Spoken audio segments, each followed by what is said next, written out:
Hello, welcome back to our channel. For today's video is how to fix failed to send message on Snapchat. If you're experiencing Snapchat failed to send, try this troubleshooting tips. First thing you're gonna do is check your internet connection. You can go to settings and check either your Wi-Fi connection or your mobile data connection. You can choose either or you can get the stronger connection. Next thing you wanna do is go to your Snapchat app and you can log out and log into your account. If you go to your profile, then go to settings, then scroll down and click log out button and try to log in again to your account. You can also first close your Snapchat and you can open it again.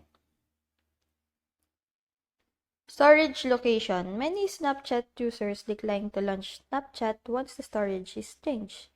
Changing the default storage may be also a trick. Snapchat began working over after they replace it. If you use third-party memory, replace it with internal memory. You can also try to uninstall and reinstall the app. Just uninstall and just go to your Play Store and install again. You can also try to restart the device.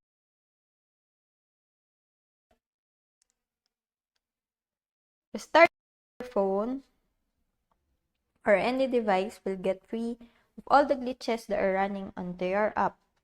The system is closed down, then restarted over, which suggests that all problems that are preventing Snapchat from running are going to be cleaned.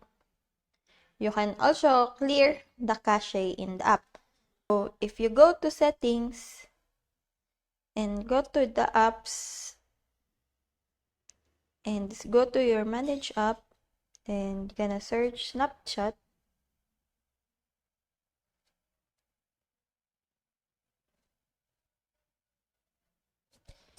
And on the bottom part of the screen, you can clear data and clear cache. When you clear the cache, it indicates that all the summary files saved in Snapchat records are going to be cleared. If you start to run the app later, you've cleared the cache, you should see a big discrepancy in the production of the app. The cache files are data that are collected momentarily in the app's record, and these portfolios can go as soon as they arrive. So I hope that this video helps, and if you have any questions or comments, I'll leave it in the comment section below, and if not, don't forget to subscribe and like. Thanks.